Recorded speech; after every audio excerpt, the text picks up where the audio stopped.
Hasan, and each week we sit down with the remarkable individuals who are making their mark in their chosen fields to highlight their successes, challenges in their journey, examining corporate accountability within their own industry, and providing practical resources for aspiring professionals, and also offering actionable advice on career advancement and ethical navigation to those who tread their path. So today I'm honored to be joined by Hadee Haque, co-founder and COO at InsightX. Hadi also has his own marketing agency, XPRT Marketing, serving clients across various industries. So he's basically an entrepreneur and a hustler. So before we dive in, let me remind our listeners and the audience that you can find the show notes, resources, and ways to connect with our guests in the Tread a Path archive and kufiproductions.com. So with that, Hadi, assalamu alaikum, and thank you for joining us today. Yeah, walaikum assalam. Thank you for having me. And then I guess just a little bit of a correction. It's expert marketing, not XPRT. Oh, okay. The domain for the actual word expert was not available. So I had to get a little bit creative with it, and XPRT, no vowels out here. At least I spelled it right, though. You did spell it right. There we go. That's good. All right. So it's expert marketing, you guys, okay? Don't expert marketing. Go with what he says, not me. Okay. But okay. So before we dive into your story, give a brief intro to our listeners about yourself and your current role. Yeah, man, you already gave a pretty good intro. I guess to add on to that, I mean, born in LA, didn't really live in LA for too long. Only 3 years of my life were spent there. So I have no memory of LA, moved here to Dallas. And from there on, my life has just been in Dallas, did all of my school here in Dallas. I have moved around with all the different pockets in the DFW community. So I think originally we moved into like the Euless, Bedford area. We're there for about a year. And then we moved to Garland because my dad wanted me to do Islamic school. So I started off at BHA, did my kindergarten at BHA. And then my dad learned about IQA, which opened down a few like blocks down the road from BHA. So we moved to the Richardson area. And so then I did IQA for about, I don't know, like 2-3 years where I was doing like HIVs and my like school studies and whatnot there. Nice. And then my dad wanted me to continue HIVs after school and wanted me to kind of go back into like public school because IQA had just started. So their educational like sessions and stuff weren't really up there at that time. Alhamdulillah, now they've gotten a lot better. But yeah, so then I think 5th grade until 12th grade, it was just high school or public school. And so I was in public school for that long and then moved to the Epic area around like middle school time period. And then I think Epic took my life, alhamdulillah, and just kind of like made me who I am today because of all the youth group sessions and people that I've met. Actually had a friend that followed me throughout that entire journey that I just named from BHA kindergarten all the way to I still have him to like, I still hang out with him and everything today, but he's been with me since day one and he's kind of had a similar journey, but different career paths and stuff like that. So yeah, amazing people that I can also mention throughout my conversation today and stuff like that, inshallah. No, I love it. That's wonderful. I also grew up in Dallas and I know, I was a little bit of the odd one out because all my buddies and friends were either going to BHA or IQAs. Yeah. No, in any case, we all still hung out and played ball or ding dong ditch or just silly teenager stuff, right? But no, that's wonderful. It's always good to have good company and have those who still stick around. Those are, I guess, your true friends, right? For sure, yeah. No, Ding Dong Ditch brings back so many memories from my Richardson neighborhood. We took it further than Ding Dong Ditching. We actually had neighborhood wars and like it was so we lived in, and if anybody from the Richardson area is listening in, they probably know exactly like the area that I'm talking about. So it was like Francis Road. I lived on Candlewood Place, and then there was like a whole another neighborhood called Townhouse Place, and a lot of like, I know that place. you know exactly what I'm talking about. And Don't know if I'm allowed to name drop names and stuff on here if they listen.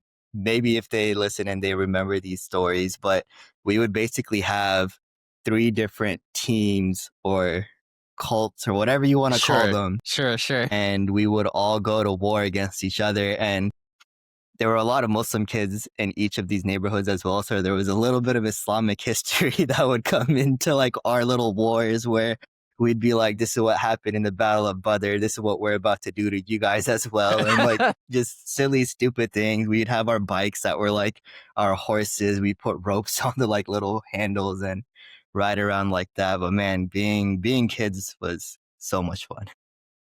I think you guys took it to the next level. I'll be honest. Yeah, Ding we dong definitely ditching did. to the extreme, I think. But no, that's wonderful. That's so good. But okay, so let's kind of talk about your journey a little bit. What initially drew you to digital marketing and AI powered analytics? Yeah, for sure. So I'll start with digital marketing first. Digital marketing, like I mentioned earlier, Epic kind of like made me who I am today. So the reason I said that was because when I started at Epic, I was just a middle school boy, was just attending all these youth group sessions and stuff like that. And Hmm. I saw how involved everybody was. And I knew from that day, like I needed to get involved and also help out wherever I can. And so after a few years, grew up and I think it was like 10th grade, 11th grade is when I started actually like helping out within the Epic youth group. Okay. And the immediate place that they needed help was just like marketing. I had no clue what marketing was at that point. They were just like, hey, we need help making a flyer. Who can do it? And me being like the artsy kid, whenever people would do like those science projects and stuff like that, I wouldn't have the best project, but I had the prettiest board. And that was like thanks to my mom. So shout out to my mom on that side of things. But I've always had like a creative side. And so when somebody asked like, hey, we need a flyer made, I stepped up and was like, I can go ahead and try that out and do that. And so that's where I guess that marketing thing came from. Just started making flyers for Epic Youth, promoting events and stuff like that. And then once I started undergrad, I had no clue what I wanted to do. I was being pushed to be a doctor, engineer, lawyer. I did not want to be any of those three. Engineering sounded the coolest to me, but after I took a few like preliminary courses, I just quickly realized that engineering was not my thing at all.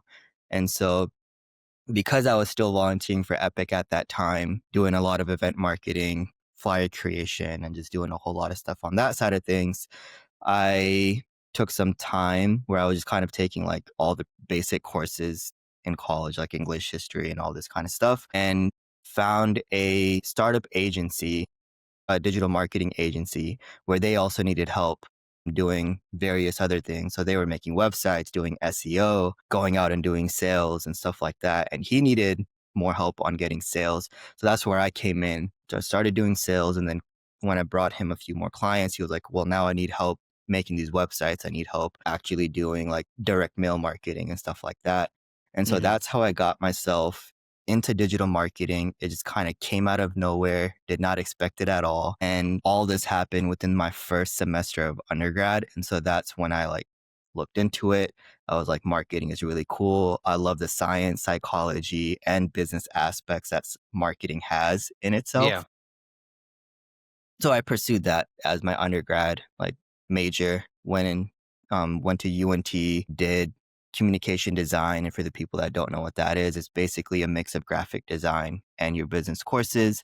So I was very educated on like branding and stuff like that. And then I had my outside digital marketing knowledge as well Hmm. from like Epic and then the digital marketing agency and a few other projects that I started picking up on the side, just kind of freelancing here and there. And so that was like the start of my digital marketing, I guess like career, if you want to call it that. And so that's where I got started. And then something that I also did on the side was I started selling t-shirts. So there was like a company that I made. It was called like World Goals LLC. And the whole point or the whole basis of the t-shirts that I was making was kind of revolved around immigration. And Okay. so the t-shirt Interesting. said, I am an immigrant. And then it would have the definition of an immigrant. and it was not like the literal definition. It was just a human. And then I forgot what the second part of it was. I think it was like actual definition of like what an immigrant is. Um, a person that is coming for a better opportunity or stuff like that is like what I Yeah. wrote down as like the definition for immigration for the immigrant. So I made that t-shirt because I just immigration is something that I'm very like I stand out for and stuff like that. And so I made those t-shirts, and that's how I also taught myself social media marketing because that was like a part of marketing that was big at that time. This was like Hmm. 2014, 2015 time period. I knew I needed to teach myself social media marketing, could not find a project in social media marketing, and I knew I wanted to get into that and help people out in that sense. So I gave myself a project by making those t-shirts and promoting those. And so then I furthered my marketing experience with that, just kind of giving myself that project. And it was a lot of fun. All the profits that I made, alhamdulillah, I was able to donate them to like Alhamdulillah. all of the like immigration organizations that I knew of at that time. So like IRC and Islamic Relief and all of these organizations that are like That's affiliated with wonderful. immigration. So I helped those out. And in the process, taught myself marketing as well. Doing all of this throughout my undergrad kind of like pushed me outside of like what like my first entry level role was outside of college after I graduated. And so instead of getting like a basic entry level role, I kind of got like a in between like entry and mid senior level, so like associate if you want to call it that, where I was just day one just handling all their SEO, handling their website, handling their social media marketing, and not like at an intern level. Like I basically skipped internships and I just went straight into working. And so because of all the experiences that I put myself throughout undergrad, that's the Yeah. opportunity that I got outside of undergrad after I graduated, alhamdulillah. And then that's when I realized working for an organization how important data is to marketing. Because you Yes. can't do marketing. Before all of this, I was just kind of marketing on off like a whim. This trend looks cool, let's go do that. Or this design looks great, let's go do that. But there was no data behind anything that I was doing throughout undergrad until I got my first job. And so that's where this whole mix of marketing and then data came from. Now at InsightX, what we're building is an AI powered analytics and strategy platform for business owners where they can connect all of their data. So their QuickBooks or CRMs, if it's HubSpot or Go High Level or whatever it is that they're using, Yeah. their payment operating systems, Stripe, for example, or like Clover or Shopify or whatever it is, and then all their marketing tools. So like Google Analytics, Google Ads, and all these types of things. So that way you can connect all of that into our platform InsightX, and then you get a whole picture of where your business stands.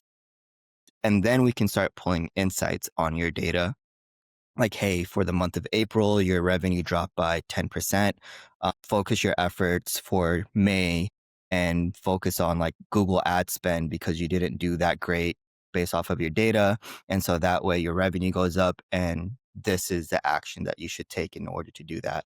So that's a platform that we're building at InsightX now where it brings in all of my experiences a little bit into what Yeah. we're building. And then my co-founder comes from a data consulting background as well. So he's way more deep into the data realm than I am. And so bringing our expertises together and doing this is where we are today, alhamdulillah. Alhamdulillah. No, mashallah, that's such a wonderful journey and story to hear from you. You know, listening to all your early influences, some of the challenges you face along the way, it seems like you've had your hand in a lot of different types of marketing efforts, right? So from social media marketing to marketing with t-shirts, right? And now incorporating data into all your marketing initiatives through InsightX. So with that in mind, right, keeping data in mind, what are some of the challenges that you faced along the way when you've come to realize that we need data to inform some of their strategies and to really be able to deliver the results that our clients really needs. Can you tell us a little bit about like some of those challenges that you've come across Yeah. recently? Yeah, so a lot of these challenges come from expert marketing, where I've trying to do like marketing consulting for these small businesses. And as we all know, small businesses, they're going through so many different battles. They don't have all the time on their hands, and they just don't have organized data. Like they might have something on an Excel sheet, or they might have something like on a Word document. It's not organized. You can't really make sense out of it looking at it like as a consultant or somebody from the outside. Maybe even the owner themselves is not able to make sense out of like what they've put down on their Excel sheet or on their Word document as their like quote unquote data.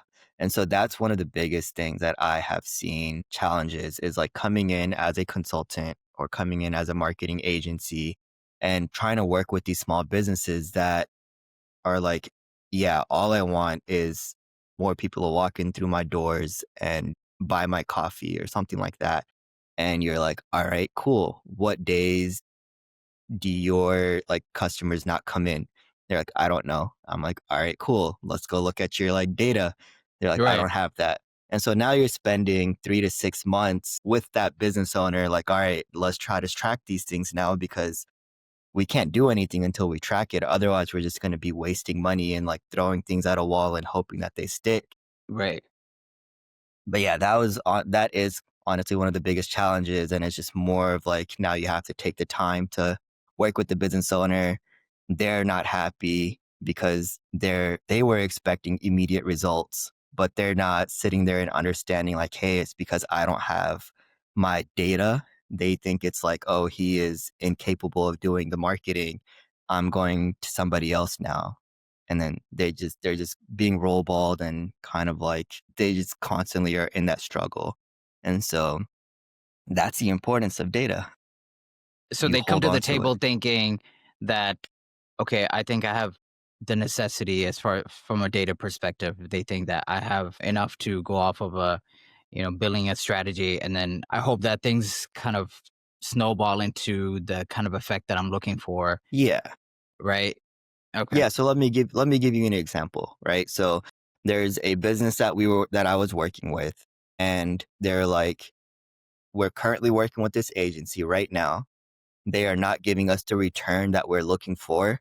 We've spent $20,000 with them this past month, and I haven't gotten my return. And we're like, all right, great. Where did that money that you spent go towards? They're like, I don't know. And so we're just like, what do you mean you don't know? You don't know what? Like you should You know the don't know where you put breakdown. your money. Yeah. Yeah, you just spent $20,000 this month. You should know like I would know each penny, like where each penny went. Like, did they go towards social media? Did it go towards all of these types of like different aspects of marketing? And he Right. goes, oh, I spent $15,000 on a billboard. And so I was just like, okay, hold on. Why did we do that? And he was just like, oh, the marketing agency suggested that if I have a billboard, there's going to be like, I will get more traction from that. And so we like sat down and we're asking him questions. We're like, okay, before you bought this billboard, how many calls were you getting? Or how many people were you getting in through your doors? And he was just like, oh, maybe like 5, 6 calls per month or something like that. And we're like, all right, cool. Now how many are you getting? And these are like 5, 6 like new calls per Sure. month, right? And Okay. so Yeah. and Yeah. we're like, all right, now after the billboard, how many are you getting now? And he goes, well, like about the same, maybe like 8. And so we're like, how do you know that all those new people that are calling are from the billboard? He goes, I don't know. And so then we're like, how are you tracking How are like you the success? justifying Yeah. the? Yeah. Okay. And so he's sitting there blaming the agency, but he spent the 15,000 on a billboard, and it's just like bad spend on his part, and he doesn't not know anything about how successful that 15,000 that he just spent. Like he has no way of tracking like, hey, I spent 15K. Did I make my 15K back? Yes or no? He has no idea. And so like that goes to more like that goes and shows you even more like how important it is to track, because like then you can go back and be like, I spent 15K, but that 15K made me 50K. So like that spend was good. That spend was good. And Right. so yeah.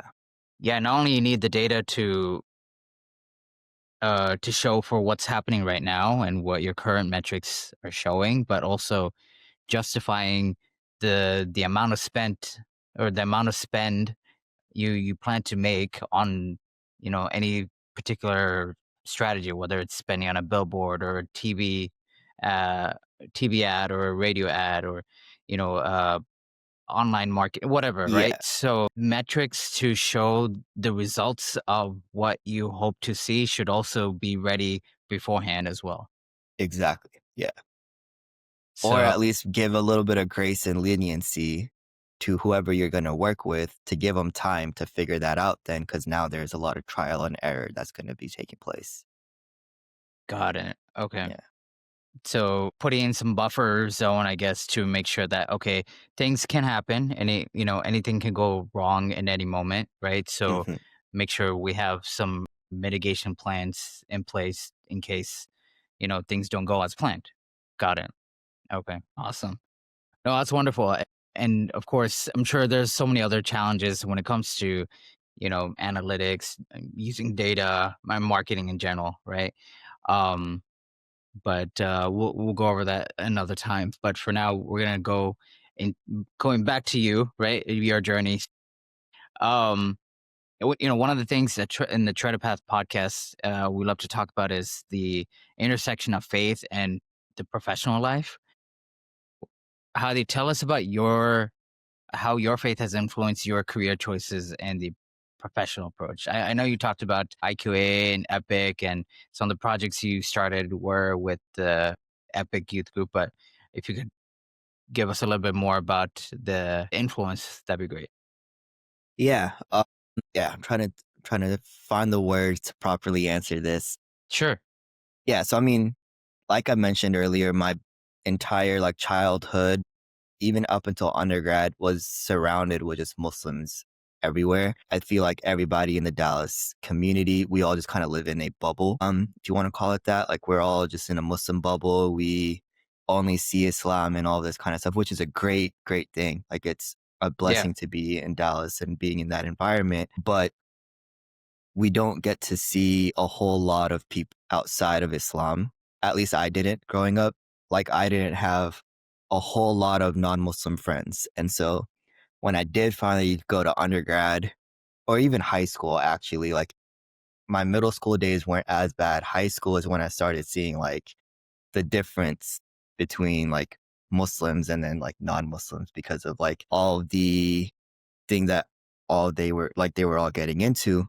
But And when you say difference, you mean like the way of living and just how they go about their day, the or way of living, the choices that they would make, like for example, like my high school, I went to Wiley High School. So shout out Wiley High if anyone, probably nobody from there is listening to this. But when I was in high school, me and I want to say like four other people were the only Muslims. And when I say only Muslims, I mean like only practicing Muslims.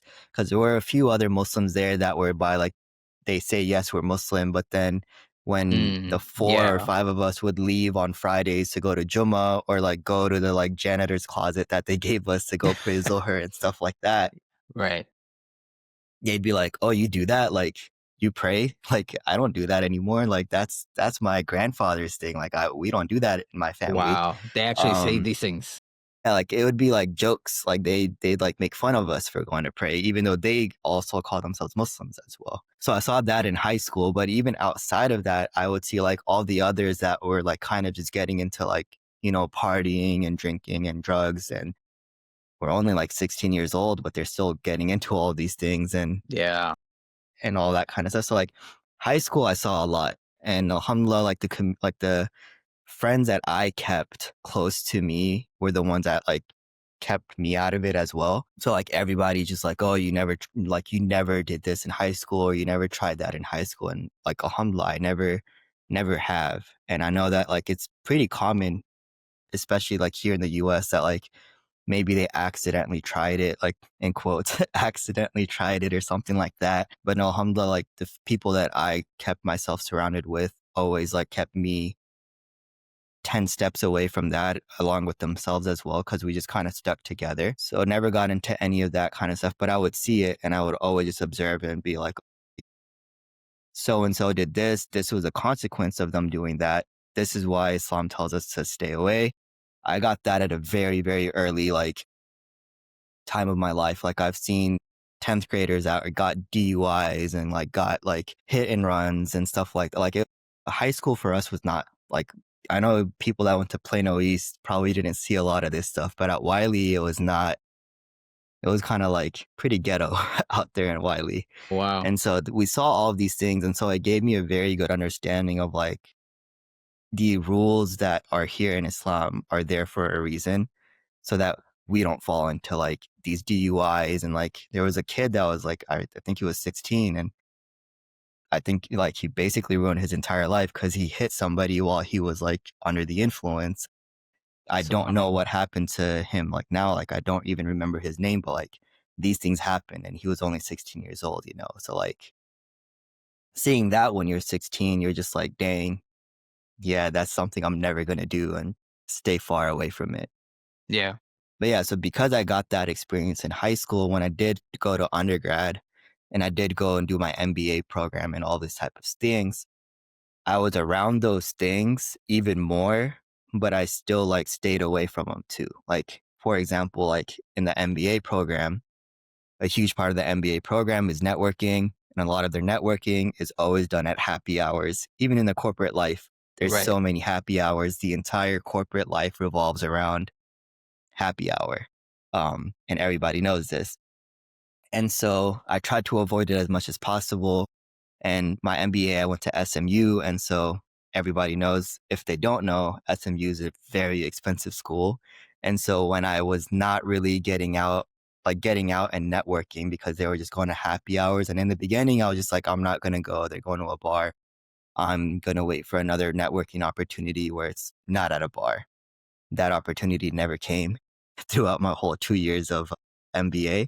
And so I did eventually have to go out to these happy hours, but I would not be the one drinking and everybody would be like, why are you not doing that? And then it became more of it became a little bit of a dawa thing where they're like, why are you not drinking? And I was just oh, I'm Muslim. I don't do that.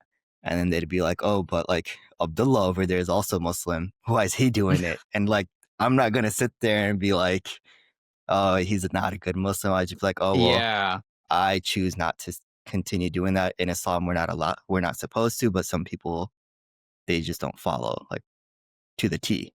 And so those were kind of things that I would fall into. But I think keeping those values in mind, even while I'm networking and doing those types of things, showed the people that I was networking with that whatever values that I have, I'm holding on to them no matter what. And so they take that and kind of convert that into the corporate life as well, where they're just I don't know, I'm not going to sit there and lie about my hours because that's also something that you should not do in Islam as well. You're right.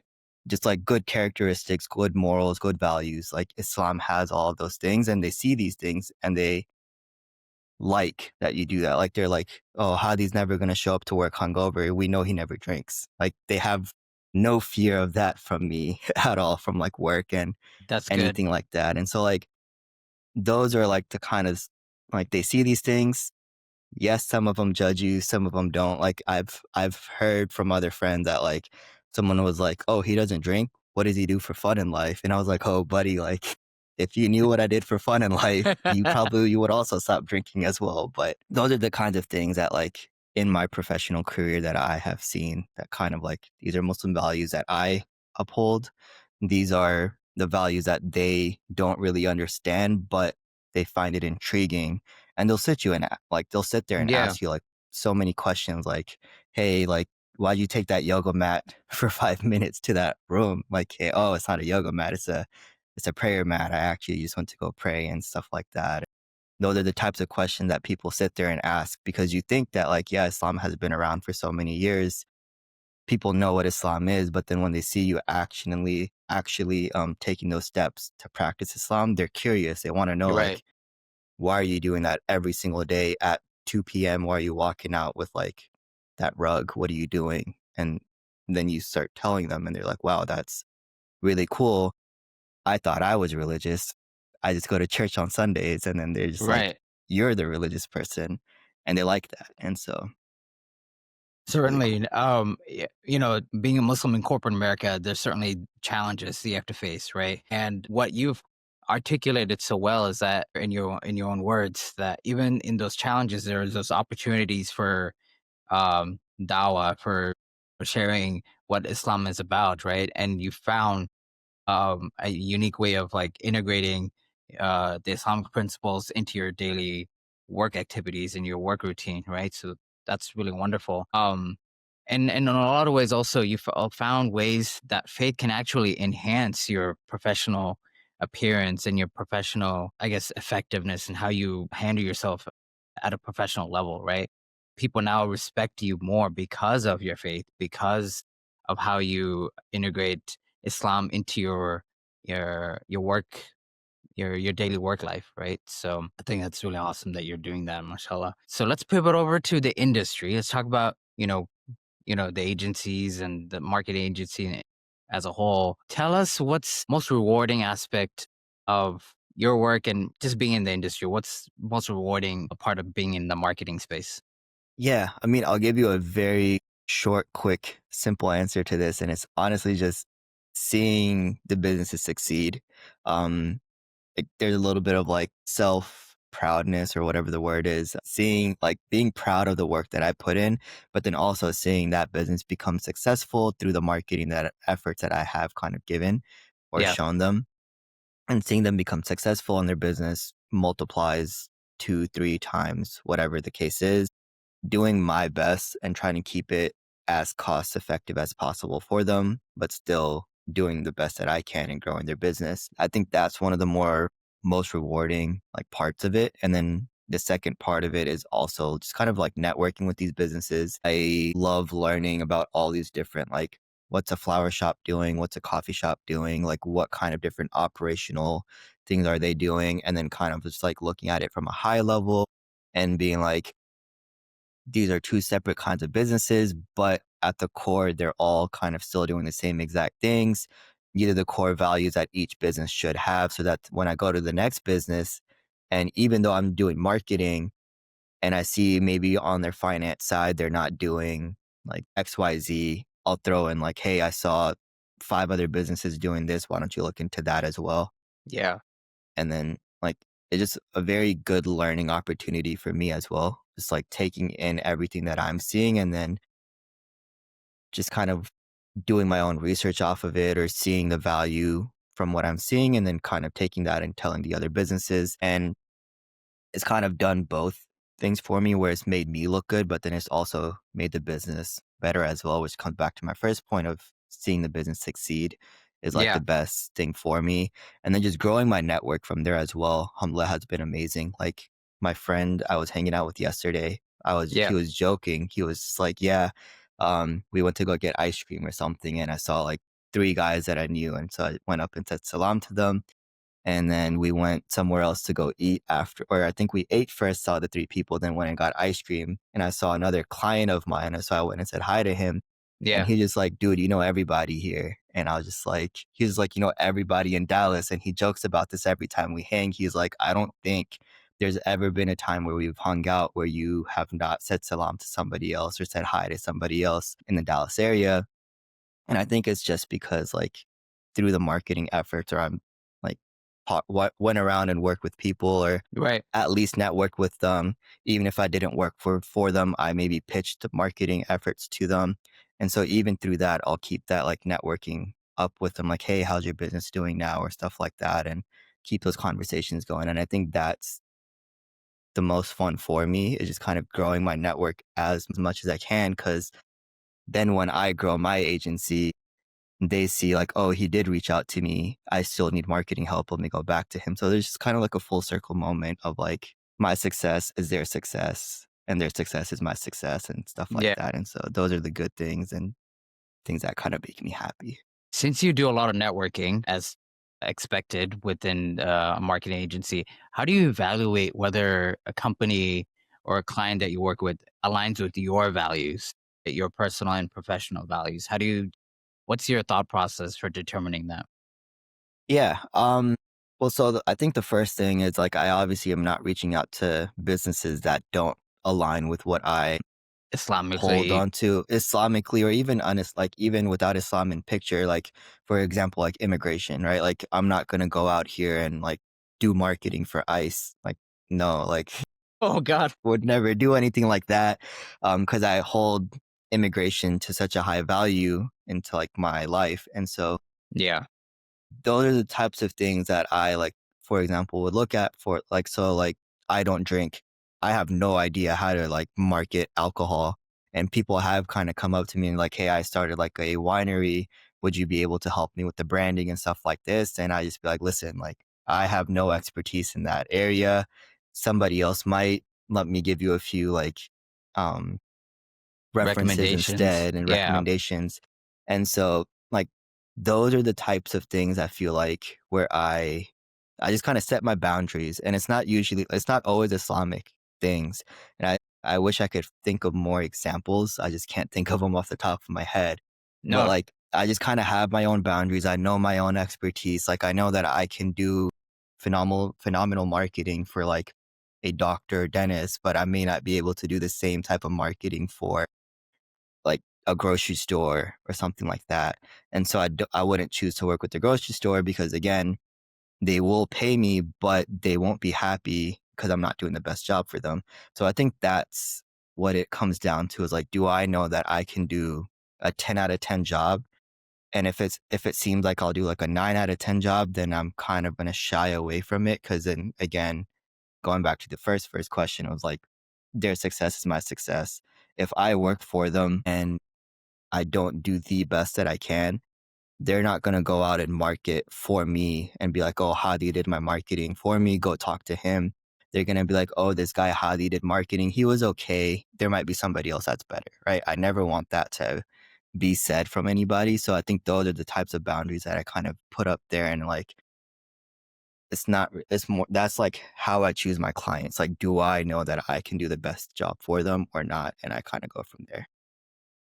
absolutely. And you're there to best serve the clients that you can serve in the best way possible, right? And so you have a particular reputation and image to uphold, and you have to make sure that people don't misinterpret that image or that reputation that you're upholding, right? Because as soon as something goes wrong with that interpretation or the certain image that you built yourself as, then things become murky and the people you work with and the clients that you serve, they start to question or begin harboring some thoughts or doubts in their mind, like, okay, Hadi says this about himself, or this person says this about themselves, but they're engaging XYZ activity. So there's a disconnect with what they're saying and what they're actually doing. And I think maybe this is a good segue into corporate accountability, right? And maintaining the ethics of a business and making sure that it doesn't conflict with our Islamic principles as well. So, have you come across any examples or situations where it did come in conflict with your principles or the company values? Any specific examples come to mind? Not really, not a lot of value. Like basically what I do and something I've done for every single job that I've had, even if it was just like working at like Walmart, like was from the beginning being like, hey, like for example, Juma, like everybody has to go to Juma. Like you can't just take 5 minutes to break and go and like pray in the like back corner or something like that. Like you have to physically leave, go to the masjid, and it's like a 2 3 hour dilemma, especially if you go to Epic Masjid and get stuck in like the traffic You're of right. that parking lot and stuff.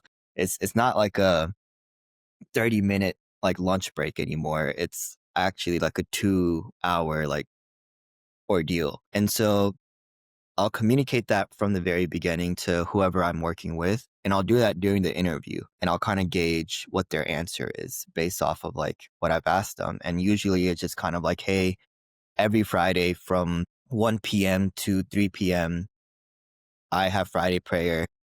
I am not going to be available during those hours. I am going to be praying. I won't even have access to my phone. And I'll kind of just gauge it around that. And based off of their answer to that question is how I kind of judge, like, do I want to work for these people or not? Alhamdulillah, I have never had a bad answer yet. And so Alhamdulillah. that's something that I have not had to face where like, hey, they're like, no, sorry, like we have a company meeting every Fridays from 1 to 3. You have to be like in attendance. Sorry, go pray another time or something like that. I've never had that happen to me. So that's a good thing. But that's kind of how I gauge like, do I want to work with these people or not? Because Yeah. a 2 hour gap in the middle of a workday is pretty significant. I feel like, especially not a lot of work is being done on a Friday, but when you're like in corporate and you're like a manager and stuff like that, Yeah. you need to be available pretty much from 7 a.m. to 7 p.m., even if you're working from 9 to 5. And so that kind of like that question kind of helped me gauge, are they going to be flexible with me? Are they going to let me kind of like practice what I want to practice? But at the same time, you can't also get a little too like, get too like comfortable with them either. Like just because they gave you that 1 to 2 hour gap to go pray Jummah doesn't mean now you go do that Monday, Tuesday, Wednesday, Thursday as well. Like, Don't take advantage of the yeah, privilege don't take given to advantage you. of the privilege. Exactly. You said it better. Don't take advantage of it. Do what you're asking for, but also come back and maybe like, you don't have to do this, but I did this like for one of my jobs and the manager was like really happy about it, but they also were just like, yeah, you don't need to do that. Like, it's fine. Like religion is comes first. And I was happy that she said that and everything. But like I think the Thursday, instead of working 9 to 5, I worked 9 to 7 because I was like, oh, the next day. And I think this was like my very first job. And so I was like, the next day I'm not going to be around from 1 to 3. And so I'll work 9 to 7 on Thursdays. And when I did that the very first time, she was just like, yeah, don't do that. Clock out at 5, go home. Religion comes first, blah, blah, blah, blah. And like she was very understanding, very accepting of it. And so those are the types of things like ask questions during the interview process, see how like flexible they are, but then don't take advantage of it either. Cause like Eid is a whole dilemma nowadays where was a moon sighted? Was it not sighted? Yeah. Is it calculated? All that kind of stuff. Not getting into that. Requesting PTO now has become a struggle. And so like I'll communicate that with my manager from the beginning as well. Like, hey, I may need to take Monday off, but I might need to take Tuesday off instead. And she'll just be like, yeah, just put it on my calendar. Just take both days off if needed, or just let me know the night of and totally fine. We'll like accommodate. And so like these are the types of things that you have to do, but you also have to explain like why you're doing it. Like if you're just going to be like, Yeah. hey, I need Monday off or I might need Tuesday off, and you don't give an explanation of like, hey, it's for the celebration of Eid. After Ramadan, we have Eid, or after like the 10 days of Hajj and stuff like that, we celebrate Eid and stuff like that as well. You can use it as like a dawah session as well if you really want to, or just be like, hey, this is why I'm doing it. And like if you give them a good explanation and not kind of be shady about it, they're never going to say no. Okay. No, these are great advice and best practices for making sure that you're able to maintain your religion and your faith in the workplace, right? At a professional setting. And alhamdulillah, we're fortunate enough to have companies that are more accommodating of religious practices and religious preferences, right?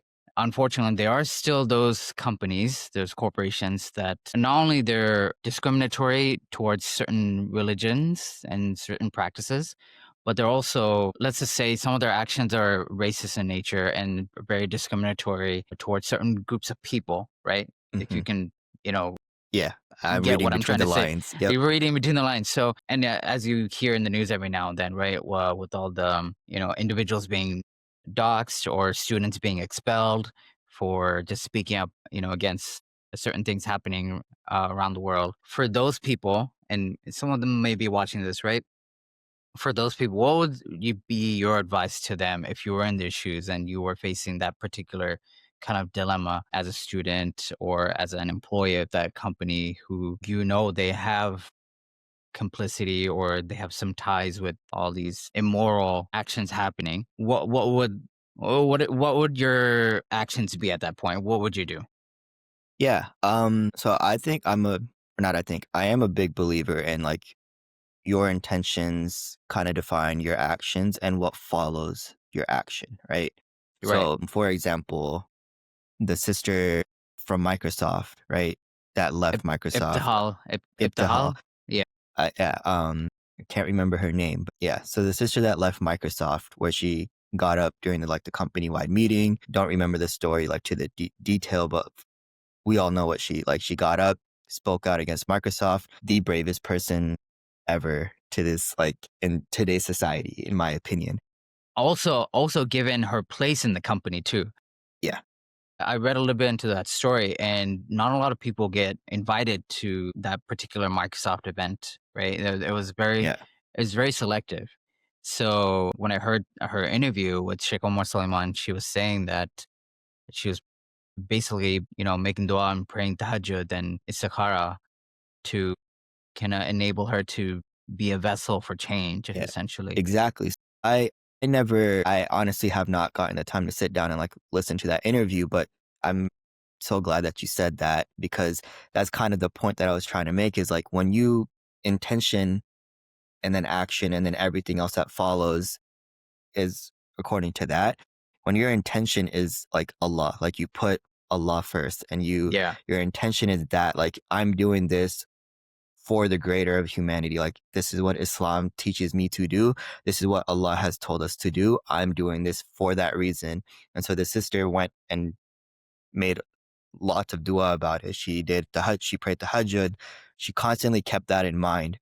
So her intention is backed by like Islam in a sense, right? Like she kept Allah Yes. in mind when she did these things. She's not sitting there and like maybe yeah, she has like, hey, I have family in Palestine and stuff like that, and they are being hurt. She's doing this for Islam. Like she has Islam in mind. She kept Allah in her thoughts, doing this whole entire thing. She went out, outspoke against Microsoft, left Microsoft in the name of Allah. And now, alhamdulillah, like now she's gotten, in my opinion, a much better opportunity than where she was at Microsoft. 100%. Yeah. And so like keeping that in mind, when you do anything in life, keeping Allah subhanahu wa ta'ala in mind, the outcome is always going to be greater than what you're going to expect, right? Like I doubt she thought she'd come back and be working for Yaqeen now, right? Like I doubt she came into this thinking I'm going to speak out at this conference and then I'm going to go and work at Yaqeen. She had no clue. She No went in clue. there knowing she's going to speak out and then quit. And she probably like in this job market to do all that kind of stuff. And like she probably would, in her mind, was ready to be unemployed for the next like year. But like, alhamdulillah, like she did this with Allah subhanahu wa ta'ala in mind. And so then Allah subhanahu wa ta'ala took care of her. And I think like how long was it? Like she barely had like an unemployment gap. I think she went straight from Microsoft to Yaqeen and again, in my eyes, a much, much better opportunity than Yeah. where she was previously at. And so like there's so many different examples where you can sit down and kind of be like, if you put Allah first, no matter what the decision is, like if it's marriage, if it's buying a car, if it's buying food, like whatever it is, the smallest decisions, if you're doing it with the intention of I'm doing this for Allah, then like the outcome that comes out of it, like the results and stuff that come afterwards, even if it's a year from now, like you're gonna benefit from that because you kept Allah in mind. Alhamdulillah. I think I couldn't have said any better from, what you were saying, right? Being being mindful of Allah with everything that you do, right? Hmm. And I was gonna ask you, what would be your one piece of advice for a young Muslim professional entering any field or the field that you work in? But I think Yeah. the advice you just gave is probably the best advice. No. Yeah. I mean that's the takeaway from anything that like yeah, just keep Allah subhanahu wa ta'ala in mind in anything you do, whether it's studying for the MCAT or dropping out of college and starting your own business, like whatever it is, if you keep Allah first, and then everything else second, then like Yeah. your success is like the next step for you, basically. Inshallah, inshallah. So thank you, Hadi, for all the great advice and sharing your story and um, your journey from ding dong ditching in Richardson to owning Neighborhood your own wars. neighborhood wars, and then now you're, mashallah, um, a marketing guru, right? You have your own agency, expert agency, right? And InsightX, mashallah, you're what they call it, the jack of all trades in terms of marketing, right? Alhamdulillah. So I wanted to ask you, how can the listeners or the audience can connect with you if they wanted to mentor you, or if you're up for it, be a mentor for any incoming talent? How can they reach out to you? Yeah, I mean, well, first, I'm going to say I still have a lot of learning to do. So if anyone wants to be mentored by me, be very patient with me because I'll probably be learning alongside with you as well. Yeah, I mean, reach out to me on my Instagram. It's just Hadee Haque. LinkedIn would be even better. Keep it professional. Of Instagram course. is I'm not really on it as much anymore. But yeah, LinkedIn is probably be the best way. It's just Hadi Hadee, last name Haque. You can find me on LinkedIn, and that would probably be the best way to get in touch. I'm actually pretty good about getting back to every message that I get, even if they seem like they're spam like messages, I'll still respond to them as well and be like, sorry, no, thank you. So yeah, if you reach out and just maybe give me a week at most, and inshallah I'll get back to anyone. Inshallah. And as far as what you're doing in Inside X or even expert agency, is there any way, is there any specific way people can support you and your cause?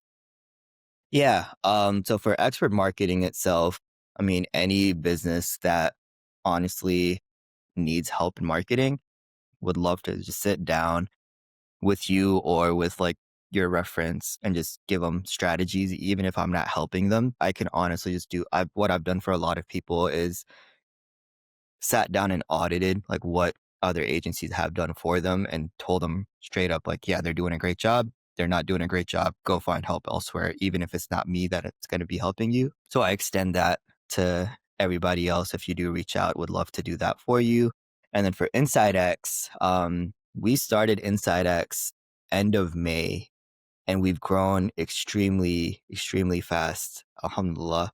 We are now raising like rounds. So we're currently raising a pre-seed round, and we're trying to seek investments in that. So any investors would love to have Muslim investors kind of in the space. So any investors, Muslim or not Muslim, please reach out. Again, my LinkedIn would be the best possible way to reach out to me. But yeah, for expert marketing, any businesses that need help, reach out. And then for InsightX, investors are what we're kind of focused on at the current moment.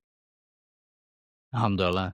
That's wonderful. So you guys just, if you have any marketing needs or need referrals or, um, just thoughts on your strategy as far as marketing is concerned, Hadi's your guy.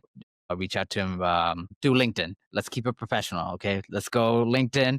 I know he has an Instagram, but, we want to help our brother Hadi here, be as successful as he can be, inshallah. So, Hadi, thank you so much for sharing your journey with us today, and your professional journey and your insights will Yeah, no, definitely thank you for having me. Yeah, it will definitely resonate with our listeners and frankly with me too. There's a lot of advice that you imparted that I think I can definitely implement in my own life, inshallah. inshallah. So jazakallah khair, Hadi, and Wa inshallah next time. Assalamu alaikum. alaikum assalam. Thank you for listening to the Treaded Path podcast. You can find all the resources our guests mentioned in the Treaded Path archive in our website, coffeeproductions.com, along with the links to connect with our guest speakers. If today's conversation inspired you or helped you in your own professional journey, we'd love to hear from you. So please leave us a review, share the episode with someone who might benefit, and don't forget to subscribe so you never miss an episode. May your treaded path be blessed and full of wisdom. Assalamu alaikum.